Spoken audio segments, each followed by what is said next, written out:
For centuries, we've been told that dragons are monsters of destruction, that giant sea serpents are agents of chaos, and that the spirits of the deep woods are pure fantasy. We've cataloged them, dismissed them, and stuffed them away. In dusty books and on our movie screens, we see them as villains to be slain, obstacles for heroes to overcome. But what if we've been reading the stories all wrong? What if the ancient myths weren't fantasies at all? What if they were actually ecological parables, a kind of hidden language our ancestors used to describe the immense, often terrifying, forces that keep our planet alive? These weren't just monsters. They were metaphors for the complex, interwoven systems that govern the natural world. They were symbols of balance, power, and the humbling truth that we are just one small part of a much larger, wilder whole. Today, we're decoding these legends. We're going to peel back the layers of fantasy to reveal the secret work of these mythical guardians, who, for millennia, have been tasked with upholding nature's fragile and often violent equilibrium. The dragon, primal force of creation and destruction asterisk. Let's start with the big one, the dragon. In the West, we picture a greedy, fire-breathing beast, hoarding gold and burning villages for the sheer fun of it. The dragon is chaos, a monster, that a noble knight has to slay for order to be restored.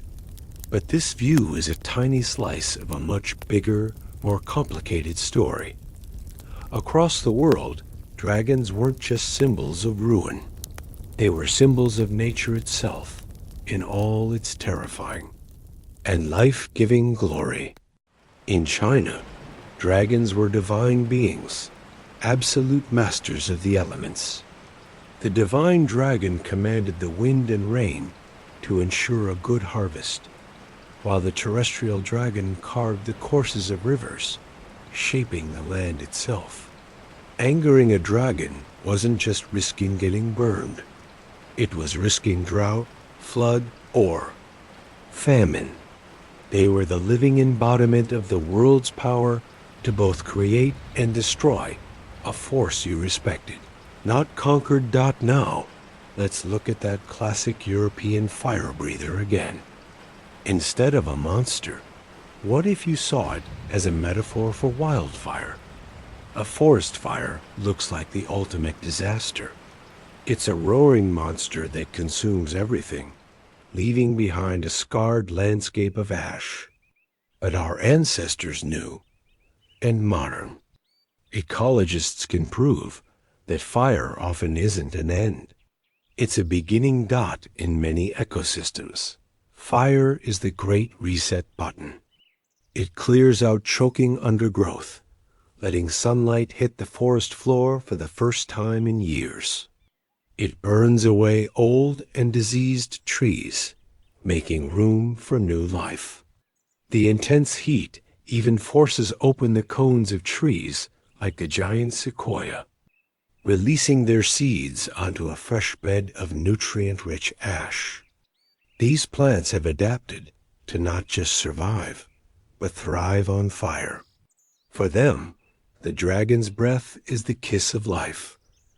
When you look at it that way, the dragon is no longer a simple villain. It's a symbol of violent, chaotic, but absolutely necessary renewal that ensures the forest's long-term health. The myth wasn't just a monster story. It was an ecological field guide. The world serpent, the planet's circulatory system asterisk. From the land, we go to the sea, a realm of crushing pressure and darkness that's still largely a mystery. It's no surprise our ancestors filled this abyss with terrors, and none were more awesome than the world serpent. In Norse mythology, this was Jarmungandr, a sea serpent so enormous it circled the entire mortal world. Midgard, holding its own tail in its mouth, As long as Jarmungandr lay still, the world was stable. Its massive body was a constant, calming presence. But prophecy said that at Ragnarok, the end of the world, the serpent would release its tail. That one act would unleash chaos. The seas would boil and flood the land as the serpent rose to, poison the air and water. A literal world-encircling snake is fantasy, of course. But what if Jarmungandr wasn't an animal, but a map? A mythological diagram of a real planet-spanning force that scientists call the global ocean conveyor belt, or thermaline circulation. This is a massive, continuous loop of deep ocean currents that circles the entire globe, just like a giant, slow-moving serpent. It's driven by differences in water temperature and saltiness, and it moves incredible amounts of heat from the tropics to the poles, regulating our planet's climate. This planetary circulatory system is the single most important factor in keeping Earth's climate stable. It dictates weather patterns and circulates the nutrients that form the very foundation of marine life. For millennia, this system has been remarkably stable. Jarmungandr, sleeping, holding its tail. But climatologists now warn that is polar. Ice melts, it's pouring cold, fresh water into the ocean, and that could disrupt the entire system. It could slow, or even stop, the conveyor. The results would be catastrophic, just like the prophecies of Ragnarok. A stalled current would trigger wild, unpredictable weather shifts around the globe. The poison Jarmungandr was said to release could be a metaphor for the dead, oxygen-starved water that would well up from the depths, causing marine ecosystems to collapse. The ancient Norse, with no satellites or submarines, had created a perfect parable for one of the most critical and fragile systems on our planet. The Centaur, the volatile Borderland asterisk. Not all mythical guardians are huge elemental forces. Some represent conflicts much closer to home. Enter the Centaur. Half man, half horse. These Greek creatures are the ultimate symbol of duality. Civilization versus wilderness. Human reason versus animal instinct. Most centaurs were portrayed as wild and savage, living in the rugged mountains and forests of Thessaly, just beyond the ordered fields and cities of ancient Greece. The most famous story about them, the Centauromachy, was a brutal fight that broke out at a wedding when the centaurs, drunk and out of control, tried to kidnap the bride. The battle became a powerful metaphor for the struggle to contain the chaos of our own primal instincts. But there was another kind of centaur. One of them, Chiron, was famous for his wisdom, his skill in medicine, and his gentle soul. He mentored some of Greece's greatest heroes, like Achilles and Jason. Chiron shows us the other side of the coin, the idea that we can integrate our wild and civilized selves, finding wisdom in nature instead of just fighting against it. This duality makes the centaur a perfect parable for what ecologists call the edge effect. An edge, or ecotone, is a transition zone between two habitats, like where a forest meets a grassland. These borderlands are often the most dynamic and diverse places in nature, but they're also zones of intense conflict, where species from both worlds clash over resources. The centaurs lived in that mythological borderland. Their story is a lesson about managing that boundary. When humanity tries to aggressively dominate the wilderness, it leads to violent conflict. The Centauromachy. But Chiron represents a different path, a symbiotic relationship where we can learn from the wild, drawing on its strength without trying to destroy it. The myth is a timeless exploration of humanity's precarious place on the edge of the wild world, a constant negotiation between our ambition to control and our need to coexist. Asterisk, asterisk, asterisk. We're about to venture into even more mysterious territory, from high deserts to shifting forests. It's pretty amazing how these ancient stories hold such deep ecological wisdom, right? If your mind is buzzing with these connections like mine is, go ahead and click that like button. And let us know in the comments which creature we've talked about so far really clicks with you as a force of nature. The Griffin, guardian of unseen treasures, asterisk, asterisk, soaring away from the borderlands of Greece, we now head to the windswept steppes and harsh mountains of Central Asia. This is the legendary home of the Griffin, with the body of a lion and the head and wings of an eagle.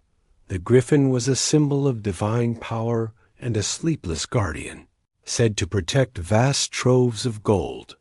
Ancient writers like Herodotus wrote of griffins, fiercely protecting their gold from a one-eyed tribe called the Arimaspians.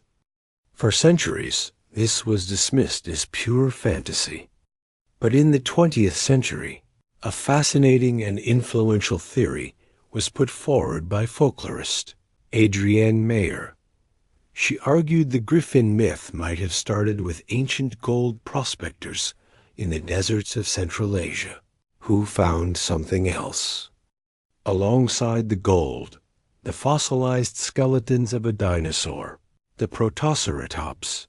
Now, while this idea is compelling, some recent studies have challenged it, pointing out that griffin-like creatures appeared in art long before the Greeks would have encountered these specific fossils. But let's look at the connection from the prospector's point of view. You're digging in the earth, and you unearth the bones of a creature about the size of a lion.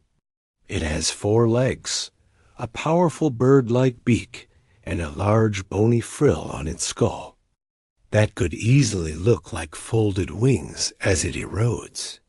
The skeletons were often found clustered together, as if guarding nests of fossilized eggs, weathering out of the very same rocks that held veins of gold dot.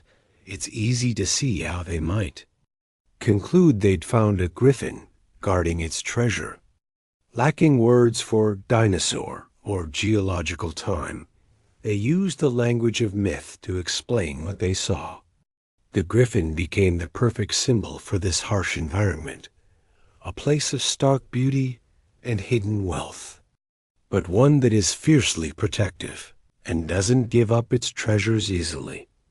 And that treasure doesn't have to be literal gold. It can be seen as the fragile desert ecosystem itself. These environments are incredibly delicate and vulnerable. The griffin, in its ferocity, is a warning. Approach this place with respect. Understand, it has its own rules and its own power. To take from this land without understanding, it is to invite the wrath of its guardian. The Kitsune, the spirit of adaptation asterisk asterisk. Our next guardian isn't a creature of brute force, but of cunning, intelligence, and stunning adaptability. We travel to the forests and shrines of Japan to meet the Kitsune. In folklore, the Kitsune is a fox spirit whose magical power grows with age. The more tails a Kitsune has, up to 9, the wiser and more powerful it is. They are masters of shape-shifting and illusion, but their role in the world is wonderfully ambiguous. They can be kind guides, faithful guardians, and even lovers to humans. But they can also be dangerous tricksters, leading travelers astray. They aren't good or evil. They serve a different kind of order, one based on intelligence and an uncanny ability to adapt. The Kitsune is a perfect parable for the role of a keystone species, especially one as adaptable as the real-world red fox.